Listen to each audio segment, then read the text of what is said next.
అతి తక్కువ ఫీజుతో MBBS పూర్తి చేసే అవకాశం. MBBS at Timor-Leste near Australia.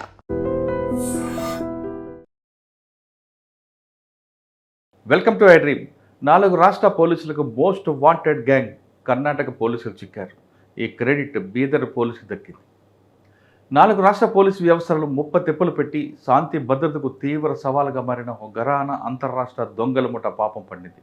బీహార్లో రక్త చరిత్ర సృష్టించి హైదరాబాద్ వేదికగా స్కెచ్ వేసి కర్ణాటకలో లక్షలాది రూపాయల దోపిడీకి పాల్పడిన ఆ క్రిమినల్ గ్యాంగ్ పోలీసులు అత్యంత సాహసంగా కట్టకలకు నెట్టారు. తుపాకీ గుళ్ల శబ్దంతో రక్తం ఏరిలే పారించిన ఈ క్రూర ముఠ అసలు సంగతి ఏంటి? అసలు వీరు కర్ణాటక పోలీసులు కళ్ళుగప్పి ఎలా తిరిగారు, ఆఖరికి ఎక్కడ ఎలా బుక్ అయ్యారో ఒకసారి చూద్దాం. దశాబ్దాలుగా రకరకాల ప్రాంతాల్లో దొంగతనాలు, దారి దోపిడీలు, కాల్పులతో భయాందోళనకు సృష్టిస్తూ వస్తున్న ఈ గ్యాంగ్ కదిది.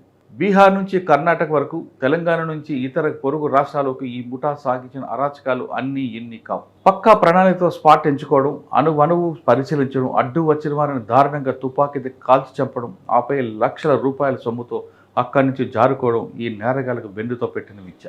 అసలు ఈ ముఠా రీసెంట్ క్రైమ్ నెట్వర్క్ ఎలా సాగిందో ఒకసారి గమనిస్తే మనకి దిగ్భ్రాంతి కలిగించే విషయాలు బయటపడతాయి. 2025 జనవరి 12న బీహార్ రాష్ట్రానికి చెందిన అశోక్ కుమార్, అమన్ కుమార్ యాదవ్తో ఈ ముఠా చేతులు కలిపింది. అక్కడ ఏకంగా ఒక సెక్యూరిటీ గార్డ్ను దారుణంగా హత్య చేశారు. ఆ తర్వాత అక్కడి నుంచి ఏకంగా 40 లక్షల రూపాయలతో నగతో పరారయ్యారు. బీహార్ పోలీసులు వీరి కోసం గాలింపుల చర్యలు చేపడుతున్న సమయంలోనే ఈ క్రిమినల్ ముఠా సైలెంట్గా హైదరాబాద్ చేరుకుంది. హైదరాబాద్ వచ్చిన తర్వాత కూడా ఈ ముఠా తన నేర ప్రవృత్తిని మానలేదు. మియాపూర్ హోటల్లో అద్దెకు తీసుకొని ఉన్నారు. పోలీసులు కానీ స్థానికులకు కానీ తమపై అనుమానం రాకుండా చాలా జాగ్రత్తగా వ్యవహరించారు. అయితే ఇక్కడ ఉంటూనే తదుపరి పెద్ద దోపిడీకి స్కెచ్ వేశారు. అందుకోసం ద్విచక్ర వాహనంపై కర్ణాటకలో బీదర్కు రాకపోకలు సాగించడం మొదలుపెట్టారు. వరుసగా 3 రోజులు బీదర్ ప్రాంతంలో పక్కాగా నిర్వహించారు.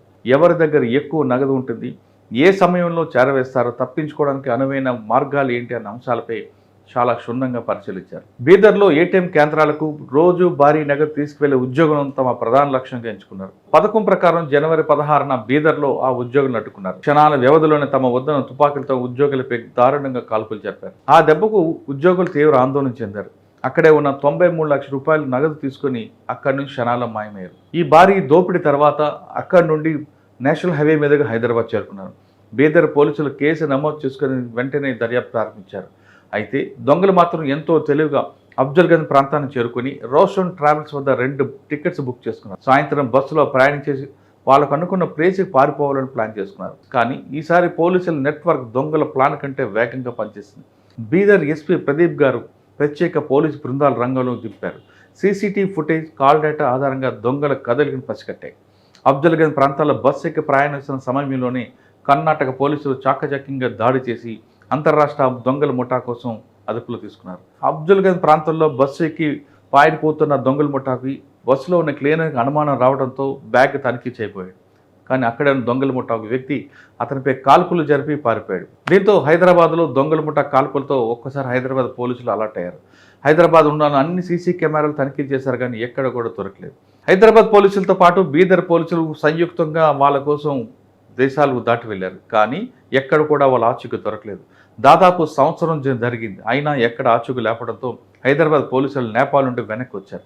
కానీ బీదర్ పోలీసులు మాత్రం పట్టు వదలు విక్రమార్కుల్లా అక్కడే వాళ్ళు మకాం పెట్టుకున్నారు. అక్కడే వాళ్ళ బృందాలు ఉన్నాయి. దాదాపు 20 నెలల పాటు వాళ్ళ కోసం గాలింపు చర్య చేపట్టారు. వాళ్ళు అనుకున్నట్లుగానే తిరిగి దొంగలు బీహార్ ప్రాంతం రావడం, నేపాల్ నుంచి బీదర్ పోలీసుల ముఠాకి వాళ్ళు చిక్కడం, అక్కడి నుంచి వాళ్ళని హైదరాబాద్ మీదుగా బీదర్ తీసుకొచ్చారు.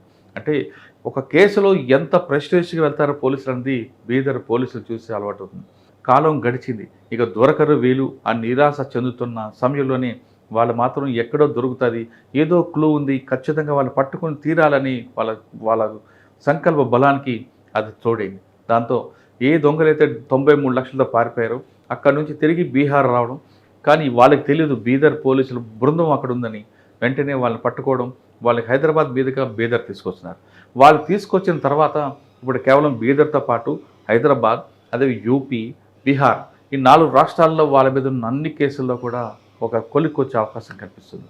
ఈ క్రెడిట్ అంతా తీసుకుంటే పర్టికులర్గా బీదర్ పోలీసుకి వెళ్తుందని అందరూ సీనియర్ ఆఫీసర్లు అందరూ చెప్తున్నారు. ఇక ఈ కేసు ఎటువంటి పరిస్థితి కొలిక్కి రాదు, ఇంకా కేసు క్లోజ్ చేద్దాం అనుకున్న సమయంలో వాళ్ళు దొరకడం, దాని వెనక కృషి బీదర్ పోలీసులదని సీనియర్ ఆఫీసర్లు చెప్తున్నారు.